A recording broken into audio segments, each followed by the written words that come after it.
मेघनाथ आया युद्ध करने। हनुमान जी महाराज जैसे मेघनाथ को देखे तो हनुमान जी महाराज एक वृक्ष उखाड़े और उखाड़ करके मेघनाथ के ऊपर फेंका। मेघनाथ रथ से हट गया, आकाश में चला गया, लेकिन मेघनाथ का रथ खंड खंड हो गया।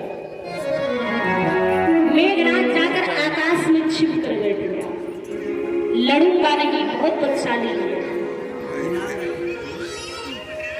अब मेघनाथ तो ऊपर चला गया, लेकिन उनके साथ जो महाभट आए थे वो बेचारे कहाँ जाए? तो हनुमान जी ने राक्षसों के साथ क्या किया? हनुमान जी महाराज अपने एक एक रोए को, बंदर के शरीर में कितने बड़े बड़े बाल होते हैं, हनुमान जी अपने एक एक रोए को शरीर के सुई के समान खड़ा कर दिया। हनुमान जी महाराज का एक एक रोआ सुई के समान। और हनुमान जी महाराज ने क्या किया? 50 राक्षसों को इधर पकड़ा और 50 राक्षसों को इधर पकड़ा और लगे अपने शरीर में रगड़ने। रगड़ने के बाद काले काले राक्षस गोरे गोरे बन गए। राक्षस चिल्लाए, युवराज कहाँ है, बचाओ। मेघनाथ आया दौड़। तो हनुमान जी महाराज ने मेघनाथ को एक मुक्का खींच करके मारा। मेघनाथ बेहोश होकर के गिरा और ऊपर जाकर के हनुमान जी वृक्ष पर बैठ गए। क्यों? उठेगा तो फिर मारूंगा।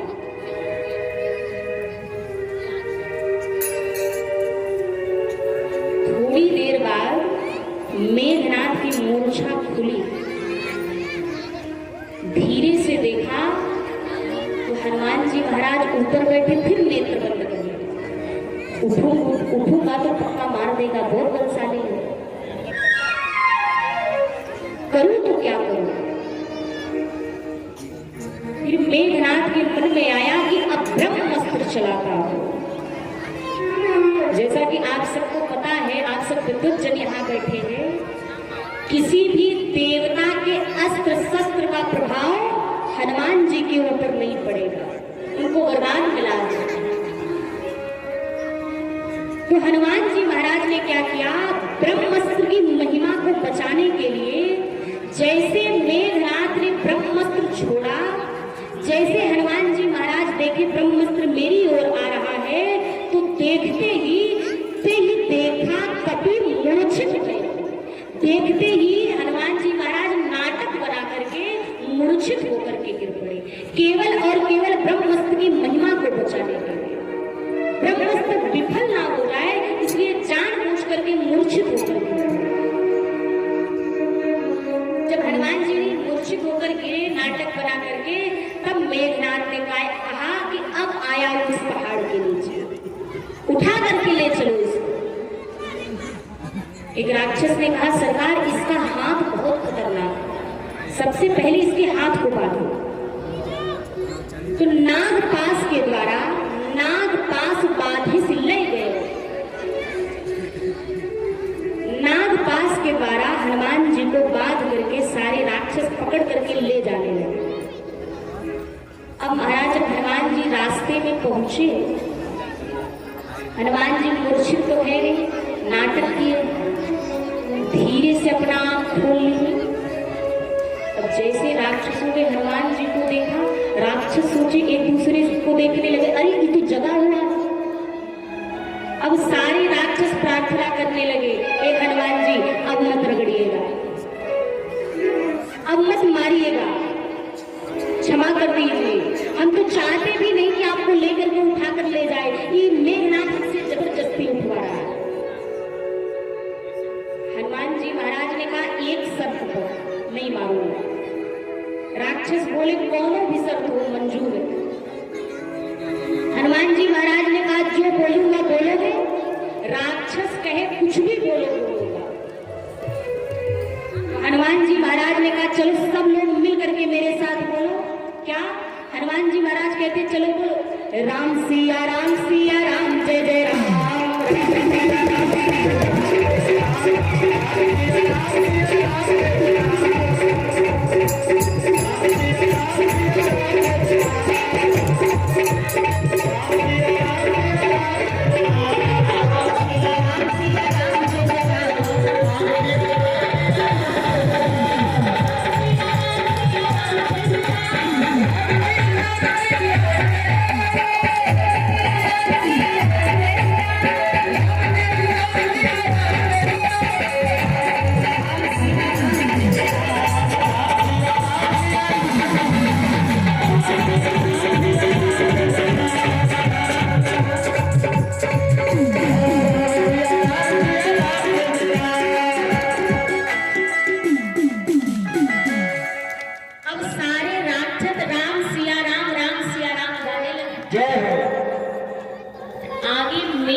हमारे सैनिक टाटा तेजी से शत्रु का नाम लेते हो।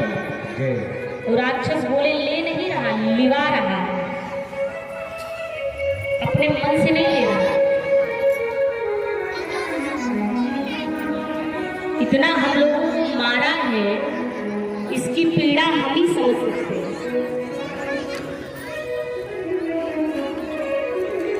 हनुमान जी महाराज को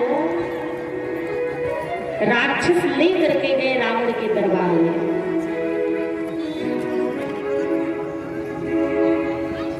हनुमान जी ने रावण को बहुत समझाया, लेकिन कहते हैं कि समझाया उसको जाता है जो ना समझा हो, जो पहले से ही सब कुछ समझ करके बैठा है कि किसी के भी समझाने से अब नहीं समझना है, तो उसको कोई नहीं समझा। रावण हनुमान जी के लिए मृत्यु दंड का आदेश दे दिया। विभीषण जी ने कहा नहीं, ये दूत हैं और हम दूत के प्राण नहीं ले सकते।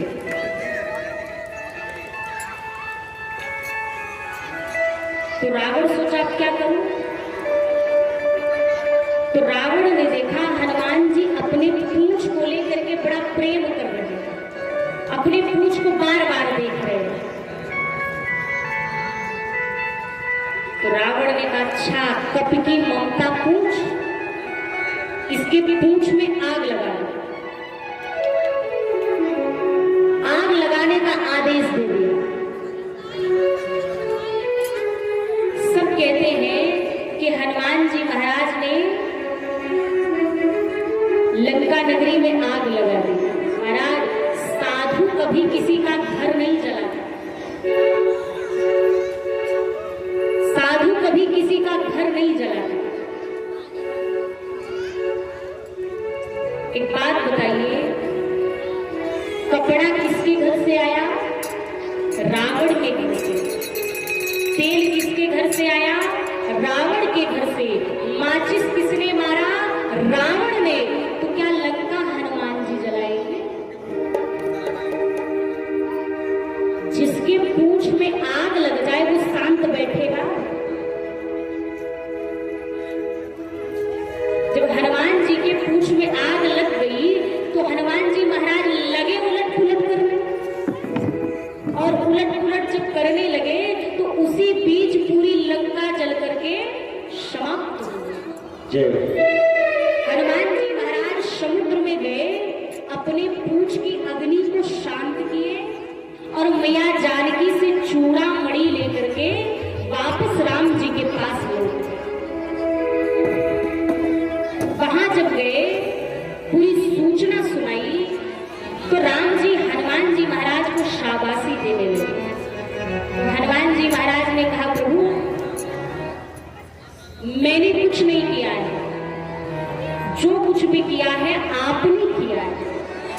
सो सब तब प्रताप रघुराई, नाथ न कछु मोरी प्रभुराई। प्रभु, मैंने कुछ नहीं किया है,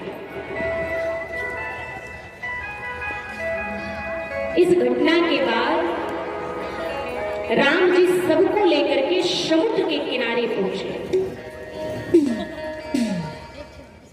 समुद्र के किनारे जब आए, हनुमान जी के लंका से आने के बाद विभीषण जी की शरणागति हुई। रावण अपने भाई विभीषण से बहुत प्रेम करता है।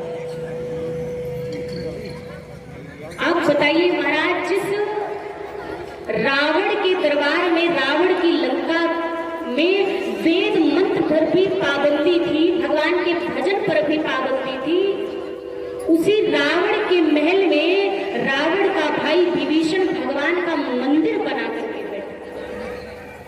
तो क्या रावण को पता नहीं था? सब पता था। रावण ये भी जानता था कि मेरा भाई विभीषण भगवान का बहुत बड़ा भक्त है। अगर विभीषण मेरे साथ रहा तो हमारे साथ साथ भी ये भी मारा जाएगा, और ये भगवान का भक्त है, इसके साथ ऐसा नहीं होना चाहिए। लेकिन विभीषण मुझसे बहुत प्रेम करता है, मुझे छोड़कर जाएगा नहीं। तो रावण ने क्या किया? विभीषण जी को लात से मार करके अपमानित। कहते हैं कि मृत्यु का घाव इतना बड़ा नहीं होता जितना बड़ा अपमान का घाव।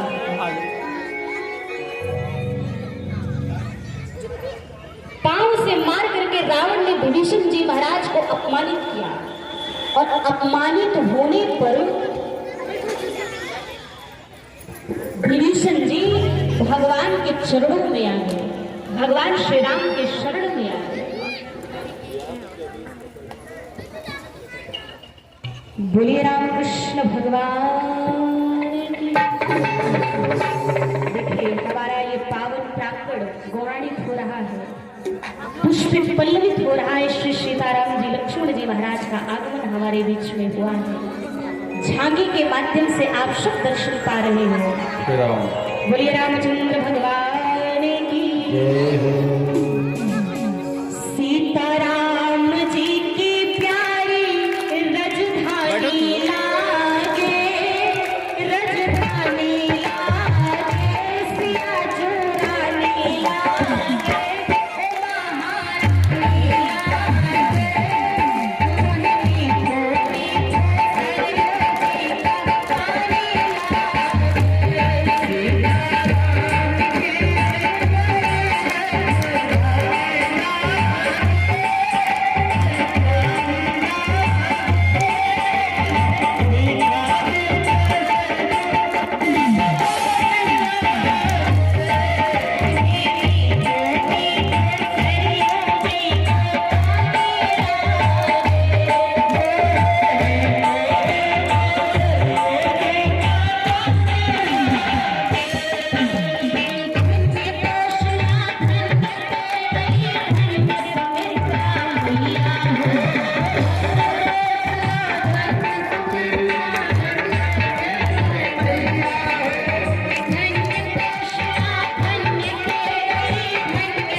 श्री राम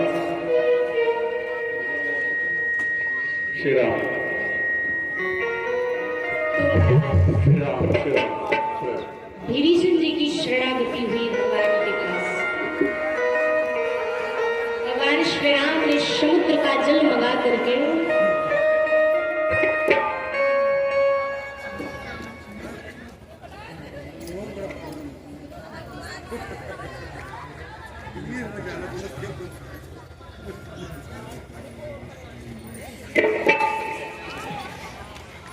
श्री राम।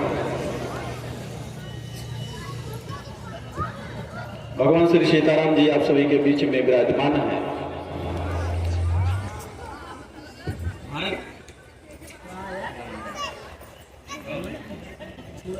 श्री राम।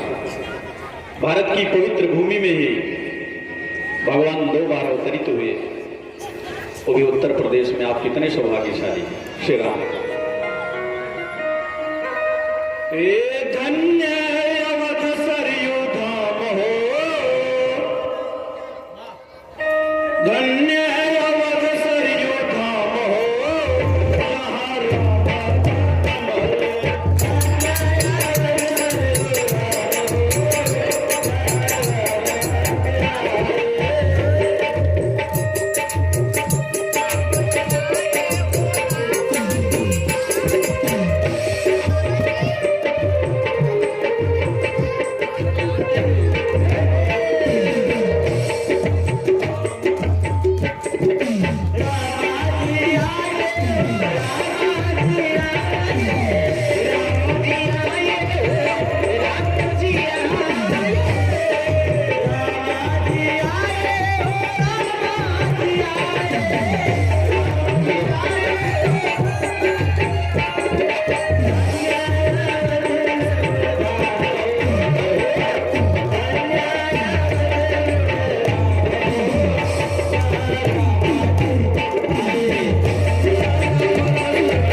श्री राम। राम जन्म ले श्याम जन्म ले,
विभीषण जी की शरणागति होती है राम जी के पास। राम जी समुद्र का जल मंगा करके विभीषण जी का राज्य तिलक करते हैं। इसके बाद राम जी कहते हैं कि अब क्या किया जाए। विभीषण जी महाराज ने बताया कि प्रभु आपके कुल के श्रेष्ठ हैं समुद्र नारायण, प्रार्थना करिए मार्ग की वो रास्ता देंगे। भगवान श्री राम प्रार्थना में बैठ गए और प्रार्थना करते करते 3 दिन बीत गया। जब समुद्र नारायण का कोई संकेत नहीं मिला तो भगवान श्री राम को क्रोध आ गया। भगवान श्री राम ने लक्ष्मण जी महाराज से धनुष बाण मारा और धनुष पर बाण रख करके अनुसंधान किया समुद्र को सोखने के लिए। जैसे अनुसंधान किया वैसे ही समुद्र नारायण प्रकट हुए। क्षमा करिए प्रभु,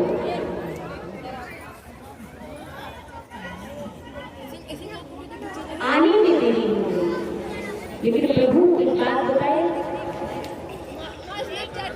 5 तत्व हैं, गगन समीर अनल जल धरती। अगर इन 5 तत्वों के साथ व्यवहार करना है तो इन 5 तत्वों को रखो।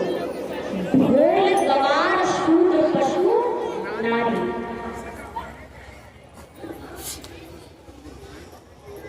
अगर इन 5 तत्वों को देखना है व्यवहार करना है तो इन 5 तत्वों को भी रखें। जब इनको आप ऊपर नीचे लिखेंगे तो जल के नीचे पशु आएगा या पशु के नीचे जल आएगा।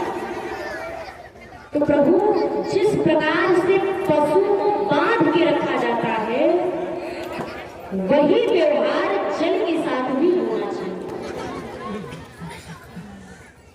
आप पहले मेरे पर सेतु बंधन करवाइए, फिर आप समुद्र पार करके जाइए।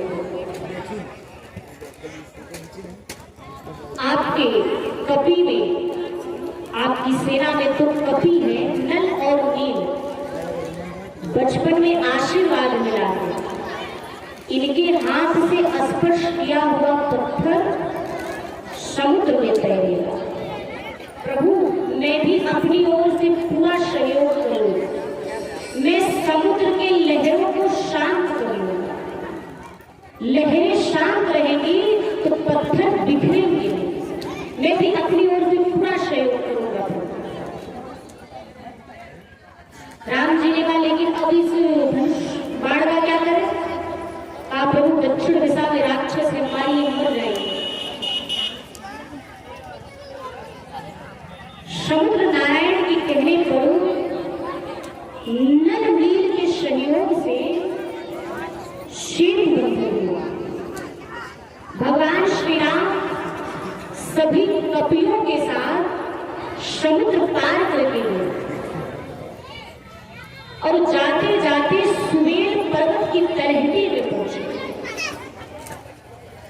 वहां पर सारे कपि बैठे हैं। सुग्रीव जी राम जी से नाराज है। क्यों नाराज है? उनको लगता है कि जब से विभीषण जी महाराज आए हैं तब से प्रभु का प्रेम जो मेरे लिए था वो कम हो गया, इसलिए नाराज बैठे, बोल नहीं रहे कुछ। राम जी सोचे वो नहीं बोल रहे तो क्या हुआ, मैं तो बोल ही सकता हूं। राम जी सुग्रीव जी महाराज के पास गए और उनके गोद में अपना सर रखकर लेट गए और कहा मित्र, ये जो चंद्रमा में दाग दिखाई पड़ रहा है ये दाग क्या है? अब जब राम जी बोल दिए तो बोलना ही पड़ेगा।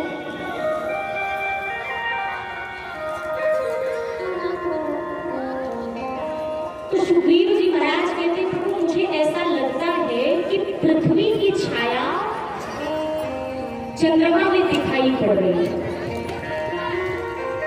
तब तक एक कपि ने कहा नहीं नहीं प्रभु मैं कुछ कहूं।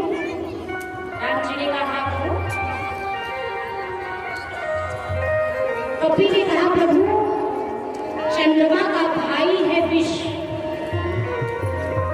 और चंद्रमा अपने भाई से बहुत प्रेम करता है, इसलिए अपने भाई विष को अपने साथ बैठा करके रखा।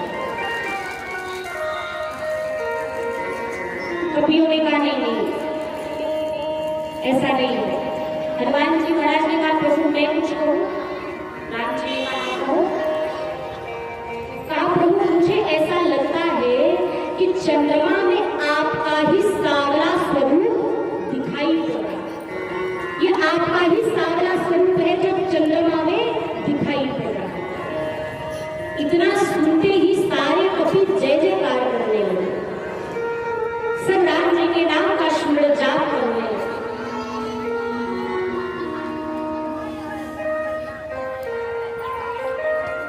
राम जी ने कहा जामवंत जी से कि अब क्या किया जाए आगे। तो जामवंत जी ने कहा प्रभु अब शांति दूत भेजा जाए, रावण को समझा देते हो सकता है रावण बात मान ले, मैया जानकी को वापस कर दे। तो अंगद जी को भेजा। अंगद जी गए, रावण को समझाए, लेकिन रावण अंगद जी की बात नहीं माना। अंगद जी वापस लौट आए, कहा अब क्या किया जाए। तो कपियों ने कहा प्रभु अब युद्ध प्रारंभ किया जाए। अब रावण नहीं मानने लगा। पहले दिन के युद्ध में रावण की आधी सेना समाप्त हो गई। दूसरे दिन के युद्ध में मेघनाथ ने लक्ष्मण जी महाराज को शक्ति बांटा। तो हनुमान जी महाराज ने लंका से सुषेण वैद्य को लेकर के आए। सुषेण वैद्य बताते हैं जाइए संजीवनी बूटी लेकर के आइए। फिर लक्ष्मण जी महाराज के प्राण बचे।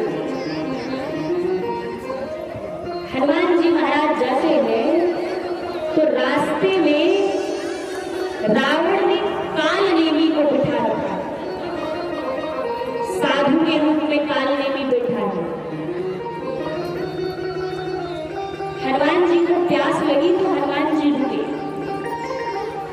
तो कालनेमी ने हनुमान जी से कहा कि मैं तुमको दीक्षा दूंगा, आओ मेरे पास बैठो। हनुमान जी ने कहा मुझे प्यास लगी है। कहा अच्छा जाओ पानी पी करके आओ। हनुमान जी महाराज गए पानी पीने के लिए, तो राक्षस मगरमच्छ के रूप में बैठा था। हनुमान जी ने उस राक्षस का उद्धार किया। उस राक्षस ने बताया कि उस साधु के रूप में कालनेमी बैठा है। हनुमान जी महाराज गए, कालनेमी के पास बैठे। कालनेमी ने कहा कि मैं यहीं से देख पा रहा हूं रावण और राम में युद्ध चल रहा। हनुमान जी समझ गए कि पक्का राक्षस है, क्योंकि अगर भगवान का भगत होता, साधु होता, तो पहले रावण नहीं बोलता, पहले राम बोलता। इसलिए पहले रावण का नाम लिया। हनुमान जी महाराज ने कहा महात्मा जी दीक्षा आप बाद में दीजिएगा, पहले गुरु दक्षिणा ले लीजिए। हनुमान जी एक मुक्ता बना करके कालनेमी के सिर पर मार दिया। कालनेमी वही समाप्त हो गया। आगे गए हनुमान जी महाराज, संजीवनी बूटी लेकर के आए। श्री लक्ष्मण जी महाराज की मूर्छा खुली महाराज। तीसरे दिन के युद्ध में भगवान श्री राम ने कुंभकर्ण का उद्धार किया।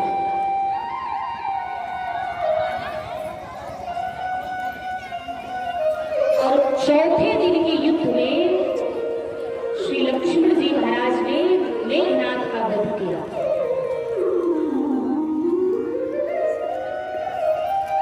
रावण जब अपने पूरे परिवार का उद्धार करा लिया तो अंत में रावण चला युद्ध करने लगा। पहले तो भगवान श्री राम 30 बाण चलाते थे।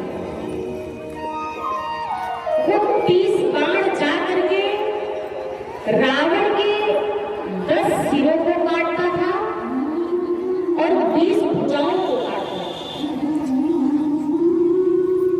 और जैसे बाण लगती रावण के शरीर में पुनः नवीन सिर और भुजाएं आ जाती। कई बार ऐसा हुआ। अंत में विभीषण जी ने कहा, प्रभु इसके नाभि में अमृत कलश है, पहले आप उसको सोखें। अब तक तो भगवान 30 बाण चलाते थे, लेकिन जैसे विभीषण जी ने बताया तब भगवान ने 31 बाण मारा। वो 31 बाण जा करके रावण के 10 सिरों को काटता, 20 भुजाओं को काटता और एक बाण जा करके रावण के नाभि में लगा। और जैसे नाभि में बाण लगा रावण चिल्लाया तेजी से। गोस्वामी जी महाराज कहते हैं, गरजत मरत घोर रड़ारी, गरजत मरत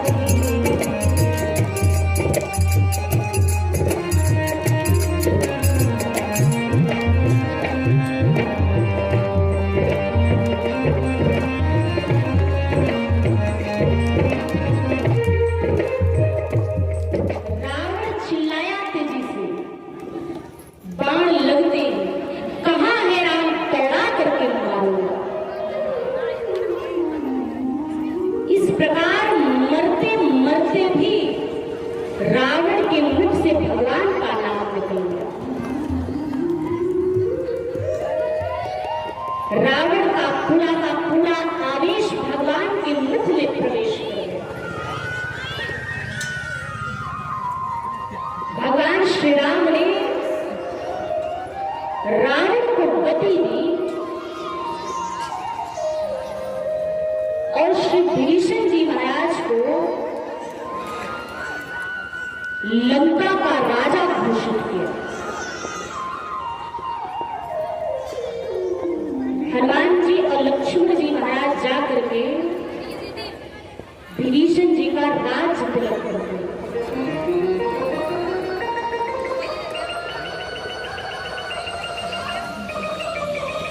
इसके बाद विभीषण जी महाराज मैया जानकी को सम्मान पूर्वक भगवान श्री राम के पास ले गए। अस्तु भगवान ने कुछ कठोर वचन बोले जिससे मैया जानकी का अग्नि परीक्षण हुआ। अग्नि परीक्षण में क्या हुआ? जो नकली सीता जी थी वो अग्नि में प्रवेश कर गई और जो असली सीता जी थी वो अग्नि से बाहर निकल गई। रावण असली मैया जानकी जी को नहीं लेकर के गया, मैया जानकी के प्रतिबिंब को लेकर के गया। अपहरण से पहले जंगल में लक्ष्मण जी महाराज नहीं थे। भगवान श्री राम ने मैया जानकी से कहा, देवी आप कुछ समय के लिए अग्नि में प्रवेश कर जाइए और अपने प्रतिबिंब को, अपनी छाया को मेरे पास रखिए, मेरे साथ रखिए। भगवान की इस लीला को कोई नहीं जान पाया, यहाँ तक कि लक्ष्मण जी महाराज भी उनके साथ थे लेकिन नहीं जान पाए। लक्ष्मण को यह मर्म न जाना, भगवान के इस मर्म को लक्ष्मण जी महाराज भी नहीं जान पाए। तो रावण जो अपहरण करके ले गया था वो मां की छाया को लेकर के गया, असली सीता जी को नहीं लेकर के गया। तो अष्ट भगवान ने हुए कठोर वचन बोले जिससे मैया जानकी का अग्नि परीक्षण किया। जो हम कहते हैं ना, राम जी ने मैया का अग्नि परीक्षण किया, नहीं, असली सीता जी बाहर आती है और नकली सीता जी अग्नि में प्रवेश कर जाती है।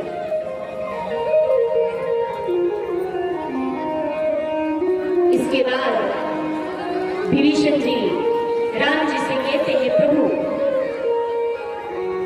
रावण का इतना वस्त्र आभूषण है, इसका क्या करें?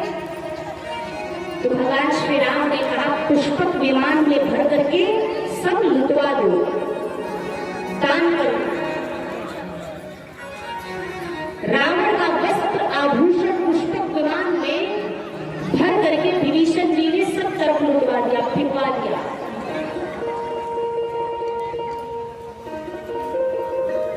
सारे कपि जितने थे सब रावण का वस्त्र आभूषण पाए, पहन के राम जी के पास आते हैं, कहते हैं, प्रभु अब कैसे लग रहे हैं? तो भगवान श्री राम बंदर भाइयों से कहते, आप सब बहुत सुंदर लग रहे हैं। प्रशंसा करते हैं राम जी। इसके बाद राम जी सबको लेकर के पुष्पक विमान में विराजित हुए और अयोध्या की ओर बढ़े सबको लेकर। जैसे पुष्पक विमान चला, चलत विमान कोलाहल हुए, जय रघुवीर कहीं सब। जैसे पुष्पक विमान चला, सब जय जयकार करने लगे। चलते चलते भगवान मैया जानकी को शब्द दिखा रहे हैं कि जानकी जी, यहाँ मैंने रावण का उद्धार किया, यहाँ कुंभकर्ण का उद्धार हुआ, यहाँ लक्ष्मण जी के द्वारा मेघनाथ को गति प्राप्त हुई। भगवान सब दिखाते दिखाते मैया जानकी को जा रहे हैं। और जब भगवान श्री राम चित्रकूट पहुंचे,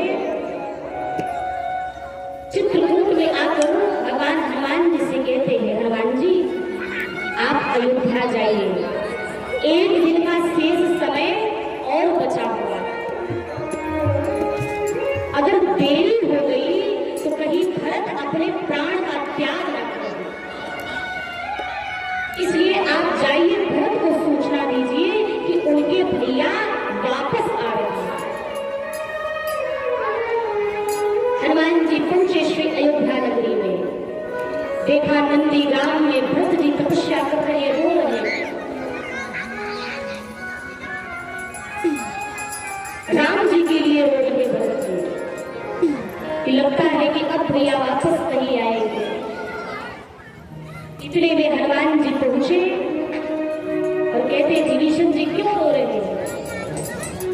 भगवान की सूचना विभीषण जी भरत जी को सुनाते और कहते हैं, महापुरुष गाते हैं, जैसे हनुमान जी आए सूचना दी, बजरंगी लाए खबरिया, राम आते नगरिया, बजरंगी लाए खबरिया, राम आते नगरिया, बजरंगी लाए खबरिया, राम आते नगरिया।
श्री हनुमान जी महाराज ने भरत जी को सूचना दी और जैसे सूचना सुनी श्री भरत जी दौड़ करके गए गुरुदेव भगवान के पास और जा करके कहा गुरुजी, हनुमान जी आए थे, कह रहे थे कि भैया वापस आ रहे हैं। गुरु जी सुने तो बड़े प्रसन्न हुए। गुरु जी कहते हैं, पूरे अयोध्या के लोगों से कहते हैं, क्या कहते हैं? कहते हैं कि अरे आई गए रघुनंदन, सजवा दो द्वार द्वार। आई गए रघुनंदन, सजवा दो द्वार द्वार। स्वर्ण कलश रखवा दो, सजवा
भगवान श्री राम पुष्पक विमान से नीचे उतरे और जा करके सबसे पहले गुरु जी के चरणों में दंडवत प्रणाम किया।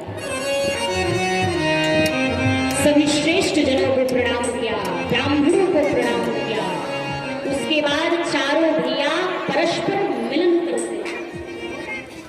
मैया जानकी सबको प्रणाम करती है। गोस्वामी जी महाराज कहते भगवान श्री राम सबसे मिले, अमित रूप प्रगटे से ही काला। अमित रूप में प्रकट होकर के वहां जितने लोग थे सबसे हृदय से मिले। थोड़ी देर बाद गुरु जी भगवान को लेकर श्री राम बनवा बोले रामकृष्ण भगवान की जय हो। श्री राम गुरु जी राम जी को ले जाकर के स्नान कराते हैं, दिव्य वस्त्र आभूषण पहनाते हैं। इधर माताएं मैया जानकी का सुंदर श्रृंगार करती है, वस्त्र आभूषण पहना करके लेकर के आती है। गुरु जी कहते हैं जो गलती दशरथ जी महाराज कर दिए थे वो मैं नहीं करूंगा। तुरंत गुरु जी दिव्य आभा वाला सिंहासन मंगवाए और उस आभा वाले सिंहासन पर श्री सीताराम जी को विराजित किया। और सबसे पहला तिलक गोस्वामी जी महाराज कहते हैं कि प्रथमा तिलक वशिष्ठ मुनि कीन्हा, पुलिसा बलि प्रणनाय सुनी।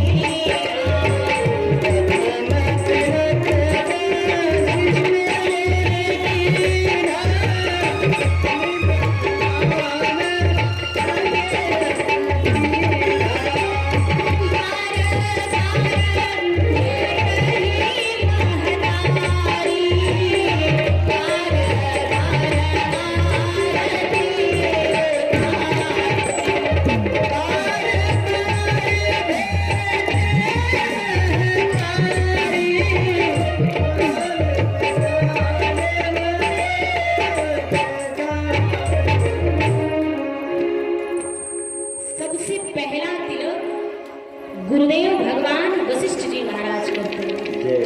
और जैसे तिलक किया पूरी सृष्टि पूरा चराचर एक स्वर में बोल पड़ा, बोलिए राजा रामचंद्र भगवान की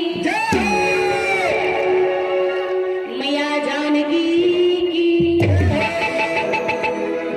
भगवान श्री राम का सुंदर राज्याभिषेक हुआ महाराज। श्री राम आइए इसी पर बाड़ी को विश्राम। 9 दिनों तक आप लोगों ने भगवान की सुंदर कथा को श्रवण किया और 9 दिनों तक आपके बीच में रह करके जो कुछ भी आपको सुनाया, इन 9 दिनों में जो कुछ गलतियां जो कुछ त्रुटियां इस आपकी बिटिया से हुई हो उस गलती को आप क्षमा करिएगा। राम कहते हैं ना कि जो बालक कही तोतरी बाता सुनई मुदित मन पितुरु माता। जब एक छोटा बच्चा अपनी तोतरी भाषा से कुछ कहता है तो माता पिता उसको बड़े मन और चित्त लगा करके सुनते हैं। इसी प्रकार से आप लोगों ने मेरी बात को सुना, समझा, जाना और अपना आशीर्वाद प्रदान किया। आप सबको बहुत बहुत साधुवाद है, धन्यवाद है, खूब खूब प्रणाम है, खूब खूब आशीर्वाद दीजिए। आगे जाकर के और लोगों की सेवा करता हूँ। श्री रामचंद्र भगवान की। आइए भगवान का पावन नाम स्मरण करें। प्रेम मुदित मन से कहो राम राम राम, प्रेम मुदित मन से कहो राम राम राम, श्री राम राम राम राम राम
श्री हनुमंतलाल जी महाराज की, बाके बिहारी लाल की, सती मैया की, श्री राम कथा ज्ञान यज्ञ की, ओम नमः पार्वती पते हर हर महादेव।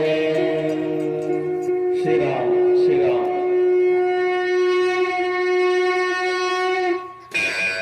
श्री राम श्री राम। भगवान की अमृतमयी कथा आज विश्राम दिवस पर पहुंची।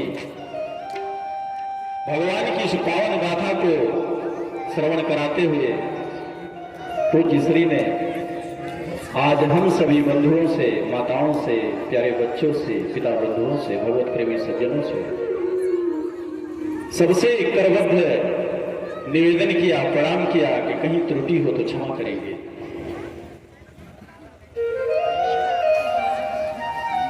जिस पर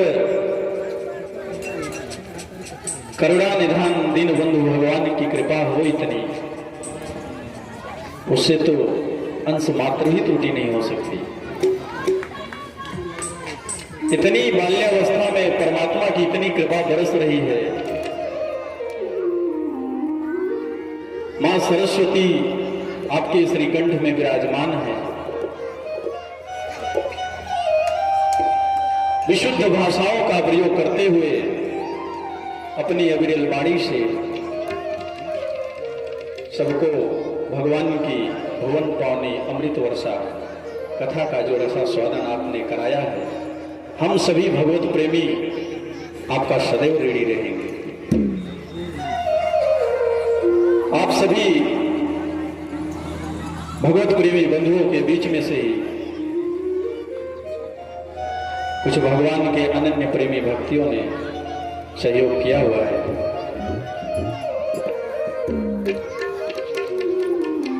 एक बार सबसे पहले तो परम आदरणीय परम श्रद्धेय भगवत स्वरूप राजा गिरिनागा जी महाराज के श्री चरणों में प्रणाम करूंगा। भगवान की समृद्धमयी कथा का जो आयोजन सती मैया मां वसुंधरा की पावन पवित्र गोद में आपने जो किया है, कई जन्मों के पुण्य फलीभूत हुए होंगे। आपके हृदय में ऐसी करुणा आई, भगवान की आपने पावन कथा का आयोजन करवाया। एक बार पुनः आपके श्री चरणों में प्रणाम करते हैं। संत भगवान का बड़ा ही सहयोग रहा यहाँ पे। पूज्य श्री का निवेदन है, आप सभी भगवत प्रेमी सज्जनों का स्मरण कर लूं, तदुपरांत कुछ अपनी वाणी को कहूं।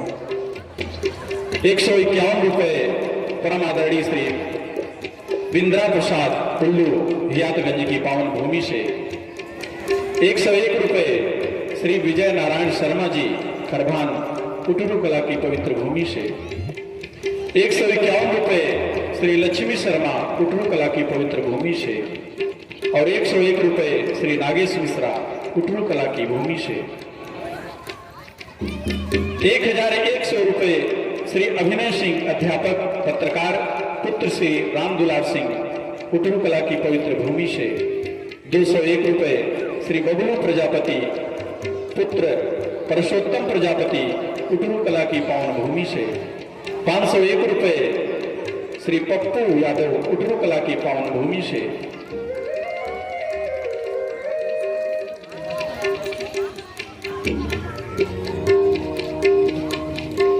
2101 रुपए श्री श्रवण निषाद पत्रकार कुटुरु कला की पावन भूमि से और वेद व्यास जी का आपने एक बहुत ही सुंदर चित्र दे करके स्वागत करेंगे। अभी आप भगवत पीठ के समक्ष आकर के मैं आप सभी धर्मानुरागी भगवत प्रेमी सज्जनों का भगवत पीठ की तरफ से सादर प्रणाम करता हूं। एक बार यहां संत भगवान तो बहुत उपस्थित हुए हैं भगवान की सेवा में। परम पूज्य आप शांतिदास महाराज जी ने कहा, भगवान राम की तो बहुत ही पावन चर्चा हुई, किसी दिन आप भगवान कन्हैया लाल की छोटी सी कथा जरूर श्रवण कराइएगा। आपके श्री चरणों में समर्पित करता हूं। एक बार सुखदेव भगवान राजा परीक्षित जी से बोले,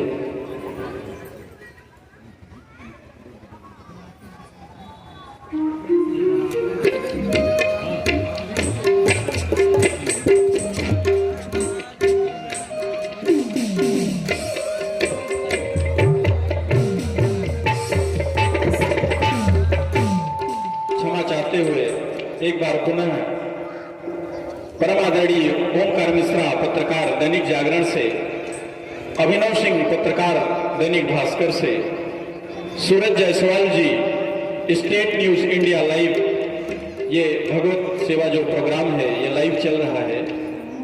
विक्की सिंह अमर उजाला से, श्रवण निषाद समर्थ भारत से पत्रकार, आप सभी पत्रकार बंधुओं का भगवत पीठ की तरफ से बहुत बहुत साधुवाद वंदन है।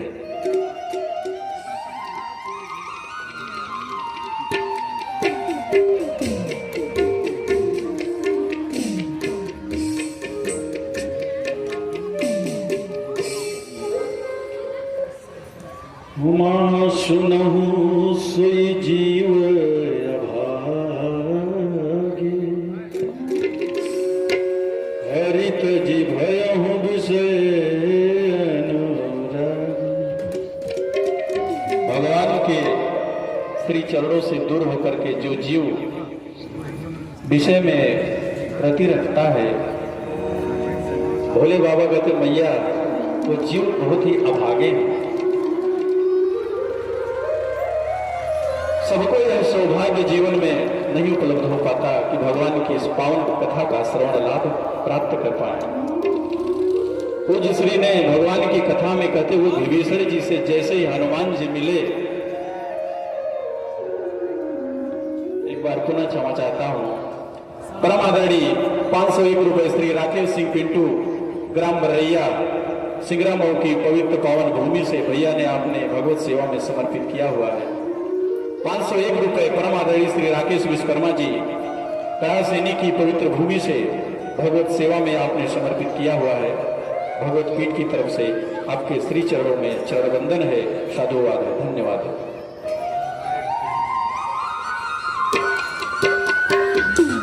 हनुमान जी ने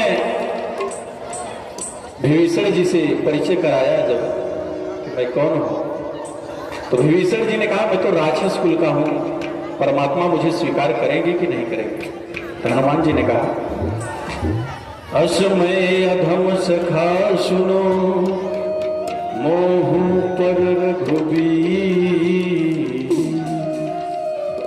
कहत सुनत राम गुण, भरे बिलोचन नीर। हनुमान जी महाराज ने कहा मैं तो अधम हूं, ऐसी जाति में हूं, जन्म लिया हुआ जिसका नाम भी सुबह आप स्मरण नहीं कर सकते। भगवान की तमाम गाथाएं आपने सुना, तो एक बार पुनः मैं कृष्ण भगवान की चर्चा में आपको लेके आता हूं। सुखदेव भगवान परीक्षित जी से कहे, राजन भगवान के तो अनन्य दिव्य अलौकिक चरित्र हैं, आप सुनना क्या चाहते हैं। परीक्षित भगवान बोले, सरकार वैसे तो आपने भगवान के अनन्य अलौकिक चरित्र को श्रवण कराया, परंतु भगवान का नाम तो दीनबंधु है। क्या कभी भगवान ने दीन को भी बंधु बनाया हो? ऐसी कोई पावन कथा हो तो आप श्रवण करवाइए। सुखदेव भगवान को सुदामा जी की याद आ गई और प्रभु ने कहा, राजन ऐसा ही एक चरित्र है, आपको सुनाता हूं। कृष्णाशीत सखा कश्चित ब्राह्मणो ब्रह्मवेदम, विरक्त इंद्रियार्थेषु प्रशांतात्मा जितेन्द्रियम। राजन सुदामा जी द्वारिकाधीश भगवान श्री कृष्ण के मित्र हैं, ब्राह्मण हैं, ब्रह्म वेद वेदताओं में अग्रणी हैं।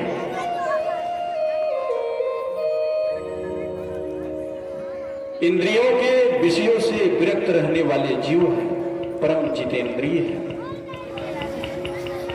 विषम से विषम परिस्थितियों में प्रसन्न रहने वाली आत्मा है। भगवान की परम सखा है।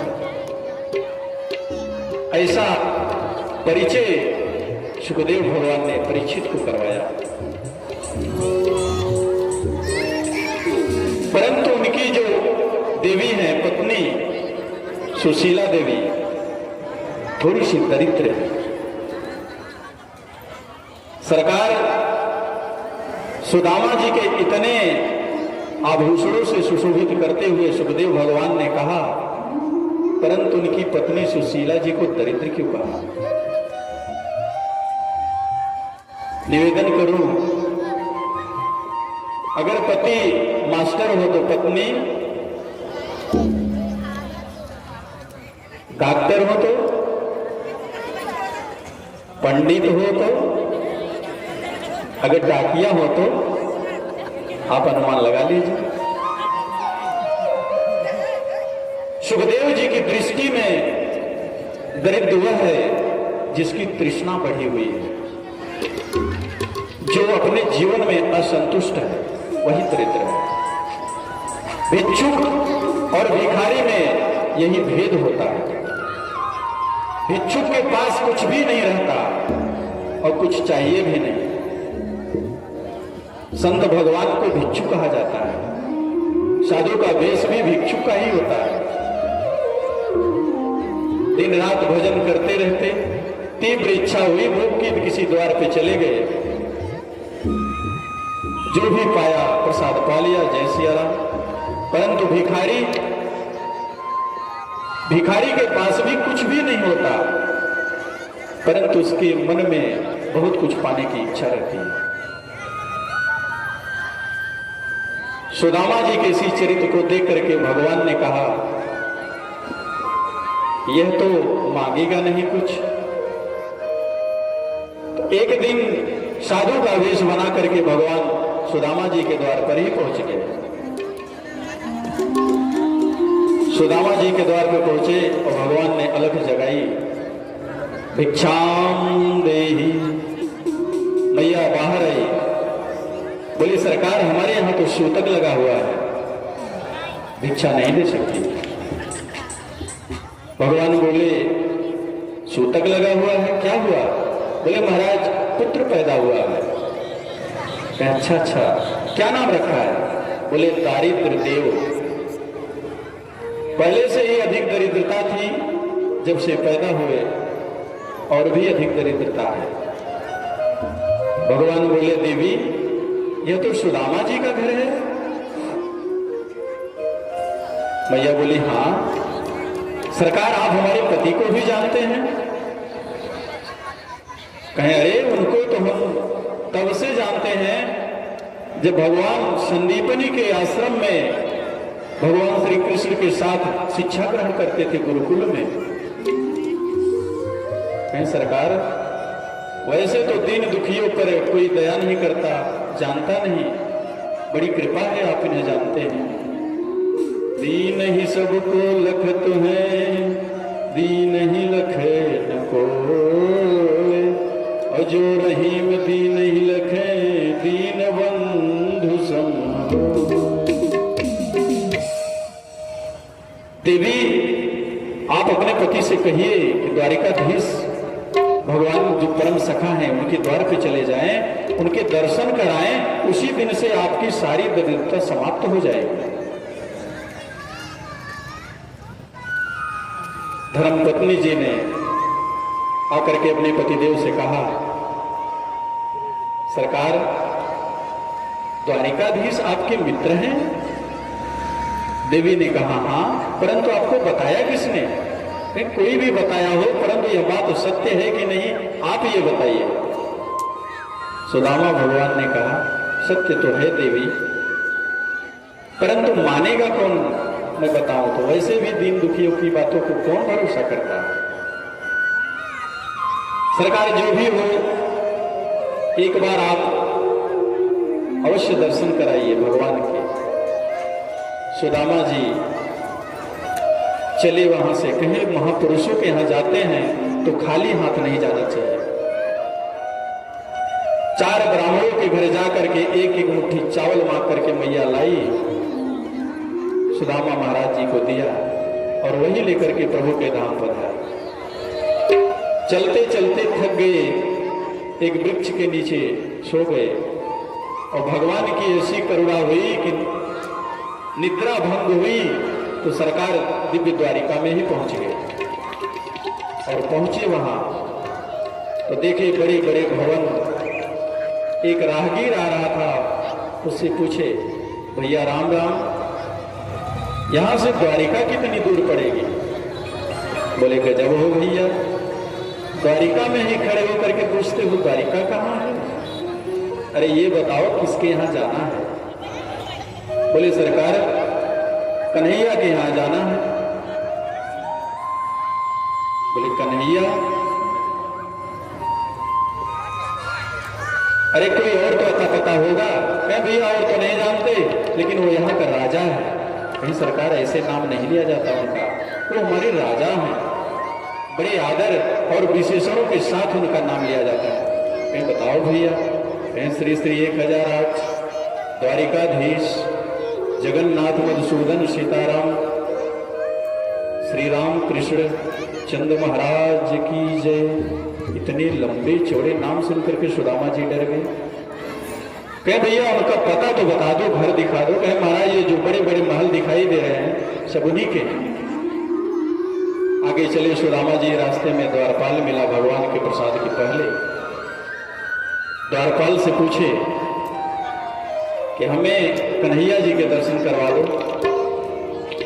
द्वारपाल सुदामा जी के दशा को देखा, बोला महाराज आप यहां के तो नहीं जान पड़ते हैं। कहे भैया हम उनके सखा हैं, बचपन के सखा हैं, केवल आप इतना बता दो। द्वारपाल भगवान के राज प्रसाद में पहुंचा। सरकार का दिव्य सिंहासन लगा हुआ है।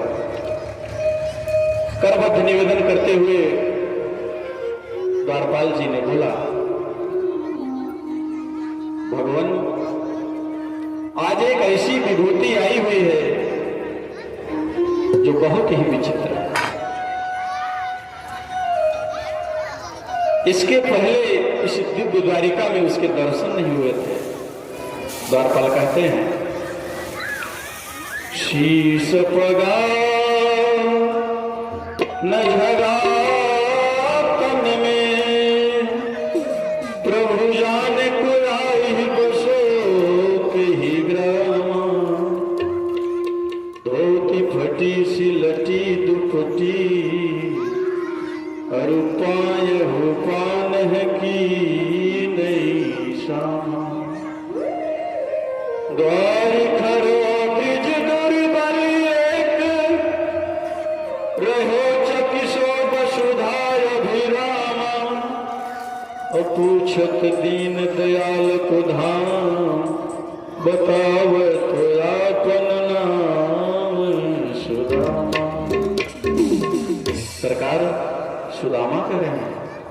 भगवान ने जैसे ही सुदामा नाम कानों तक पहुंचा, निज सिंहासन से सरकार कूद पड़े। पादुका भी नहीं पहनी, सारी सभा स्तब्ध रह गई। ये कौन सा आ गया? वैसे तो नित्य प्रतिदिन भगवान के दरबार में महापुरुष तो आते जाते रहते हैं, परंतु ऐसी कौन सी विभूति है जिसके लिए सरकार आज स्वयं दौड़ पड़े? भगवान ने पादुका नहीं पहने, रास्ते में पट गिर गए। सुदामा जी द्वार पे खड़े खड़े सोच रहे थे, पता नहीं पहचानेंगे कि नहीं पहचानेंगे। बहुत दिन हो गए।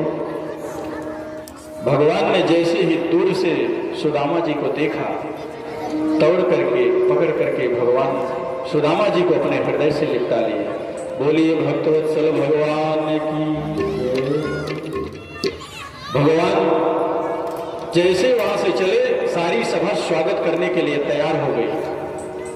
मानो न मानो कोई दिव्य पुरुष तो जरूर ही आज सभा में आ रहा है। सरकार ले गए, अपने निज सिंहासन पर विराजमान करवाए सुदामा जी को। भगवान सुदामा के श्री चरणों में बैठ गए और अपने पीतांबरी से उनके धूल को झाड़ने लगे। धूल को झाड़ते झाड़ते भगवान ने सुदामा के तलवे पर जैसे ही हाथ का स्पर्श किया तो भगवान के हाथों में कुछ कांटे चुभ गए।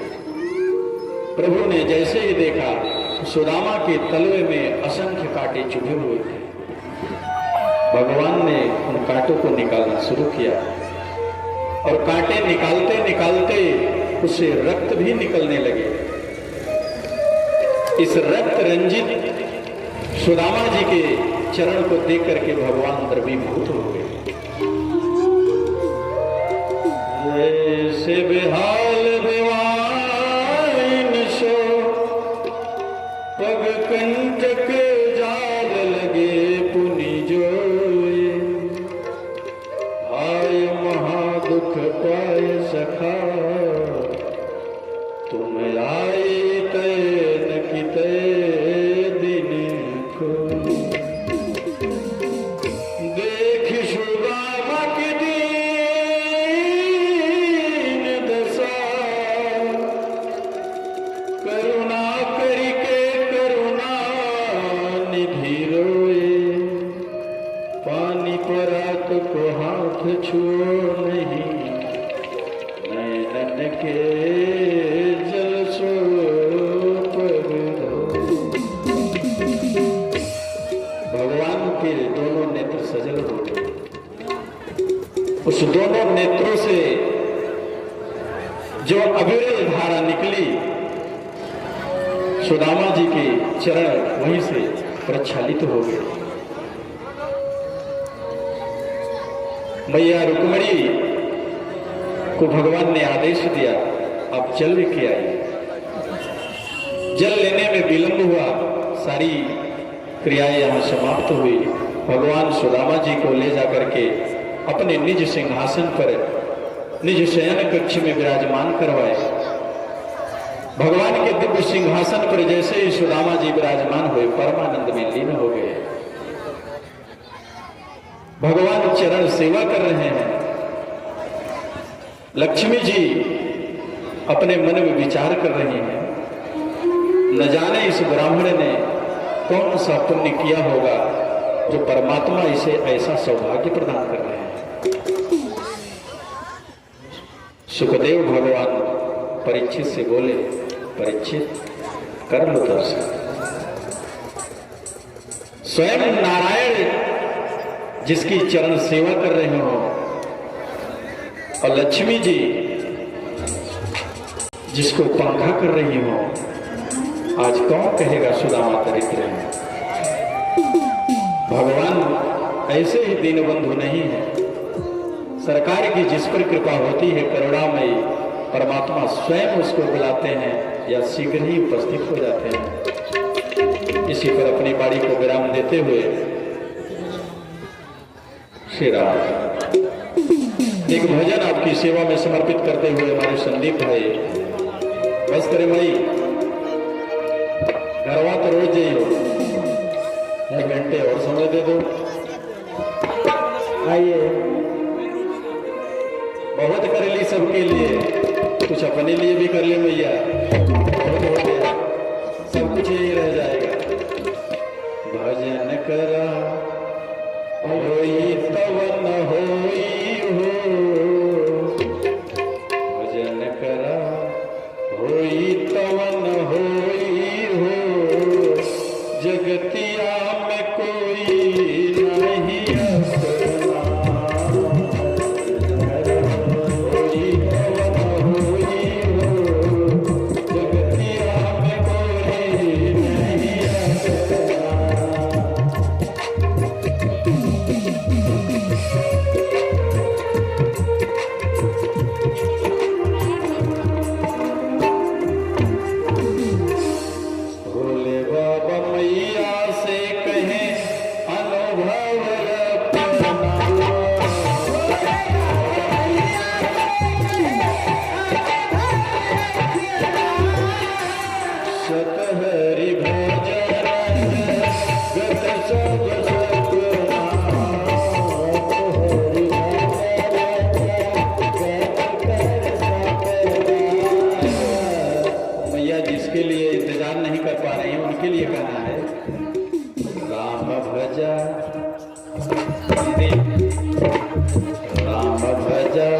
कई के रसोई हो जगतिया में कोई नहीं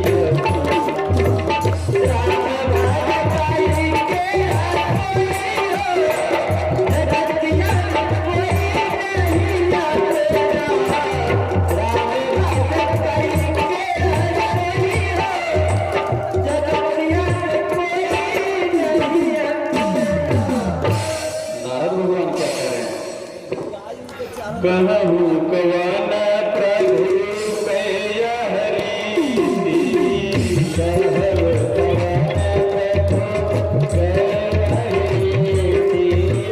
सेवक परम तायर प्रीति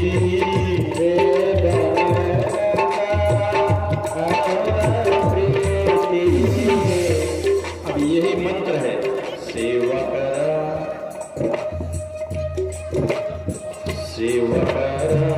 सब कुछ निभोई हो जगतिया में कोई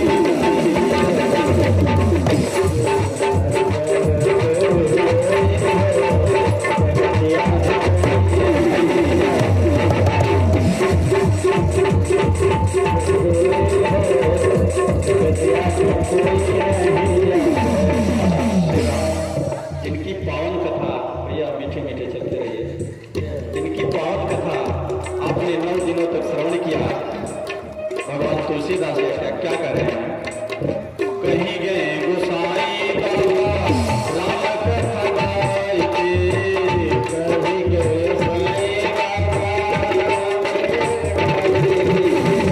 हरि के भजन करा अनुवा लगाई के,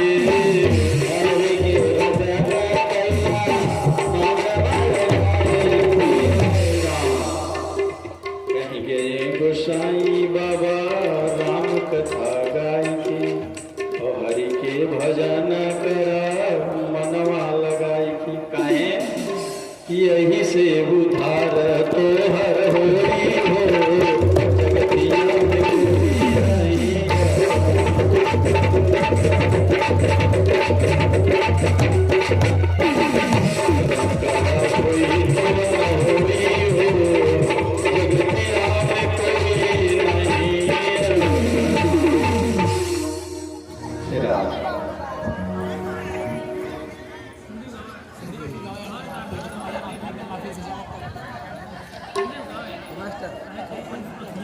गाइए, आनंद करिए, सौभाग्य जो नहीं मिलेगा सबको। तो जाना बाकी बिहारी लाल के शरणों में कथा भी उनका हुआ। आइए प्यारी सी हाजिरी संदीप भैया, कुछ गुरुदेव भगवान का आदेश है, भगवान की पावन आरती हो जाए तो उपरांत भजन कीर्तन चले। सरकार जैसा आपकी आज्ञा हो।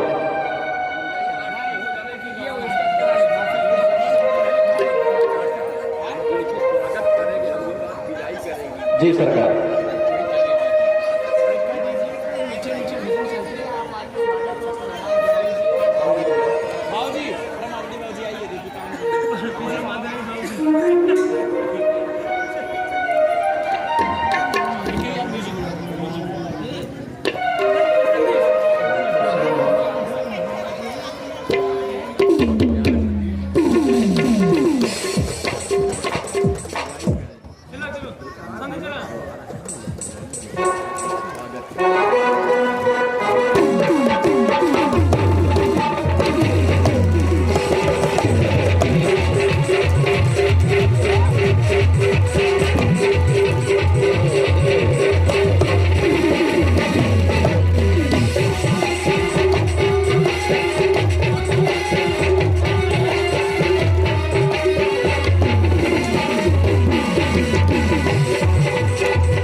प्रिय श्रवण जी साहब, आप जहाँ कहीं भी हो, भगवत के समक्ष आए, पूज्य श्री का स्वागत करें। श्री राम। 9 दिनों तक अमृत वर्षा हुई, भैया मानो न मानो, आज जाने की तो बहुत जल्दी है, कल से जैसे ये समय होगा हृदय में कहीं न कहीं बहुत पीड़ा होगी। ऐसा लगेगा कि कुछ खो गया है जो मिल ही नहीं रहा। आइए इसी पीड़ा में बड़े प्यारे से भाव एक भजन है।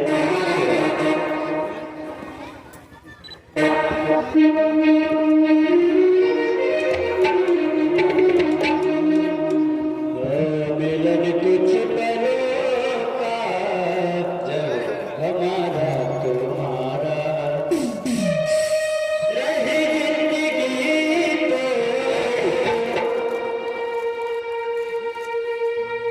पूज्य किशोरी के साथ हम सभी कलाकार रमता जोगे बहता पानी जय हो जय। आज यहाँ कल वहाँ हम लोगों का ठिकाना होता है। रही जिंदगी तो मिलेगी दोबारा, मिलन कुछ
बहुत ही सुंदर विरह गीत भैया ने प्रस्तुत किया।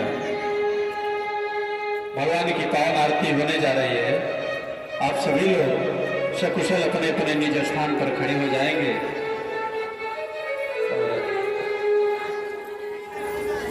भगवान की पावन आरती जैसे ही हो जाएगी, प्यारी बच्चियां हमारी कुछ भगवत गीत प्रस्तुत करेंगी। आप सभी माताओं से, सभी भगवत प्रेमी बंधुओं से निवेदन है, कुछ समय उनको दीजिएगा और संदीप भैया के लिए एक पंक्ति की ओर। विदाई तुमसे लेते हैं, हमें बड़ी दूर जाना। विदाई तुमसे मिलेगा ये न शुभ अवसर, न फिर से आने वाला है। जीवन में पता नहीं फिर अवसर आएगा कि नहीं आएगा। और आप भी पावन आरती हो, माई बहुत क्रोधित हो गई है, एक बार क्षमा करिए। श्री राम।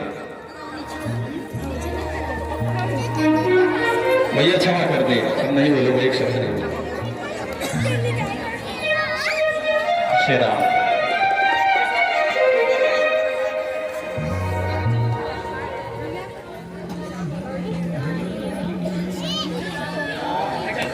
जय हो श्री राम। राजा रामचंद्र भगवान की जय।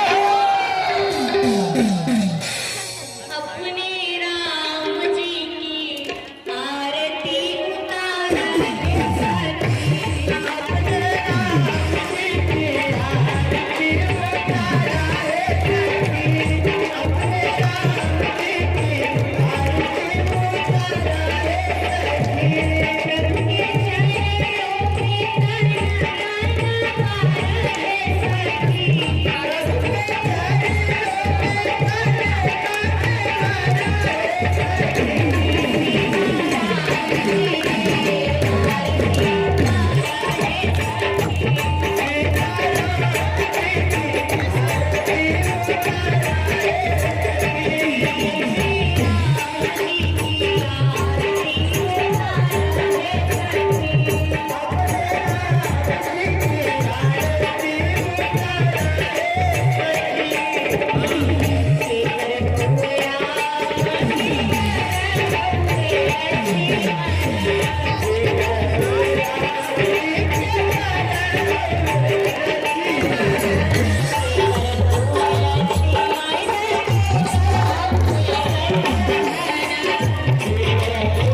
Thank you.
श्री राम। आप सभी भगवत प्रेमी सज्जनों से निवेदन है, आप सकुशल अपने स्थान पर बैठे जाएंगे। श्री राम।